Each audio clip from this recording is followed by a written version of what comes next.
Welcome to Kenton's videos. Enjoy the video. You begin by ensuring you have admin rights and a recent backup. This avoids accidental data loss. Once ready, locate the exact Spotlight name or ID in your control panel so you remove the correct item. Make sure to note linked assets, schedules, and dependencies because they determine the removal order.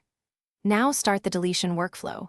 Open the Management console, select the Spotlight entry, and choose Delete or Remove. Act deliberately to avoid affecting other live elements.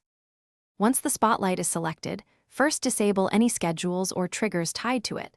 This prevents automatic recreation or firing during removal. Then unlink associated media and metadata so references don't break other assets. This is why you noted dependencies earlier. If you have several entries, use the batch delete feature or an authenticated API call to speed the process while maintaining logs. Keep an eye on confirmation prompts and progress indicators so you can confirm each step completed successfully. Finish by verifying the Spotlight is gone in both the UI and via an API query. Checking logs helps confirm no background jobs failed. Once done, re-enable unrelated workflows and perform a quick smoke test to ensure system stability. If something goes wrong, don't panic.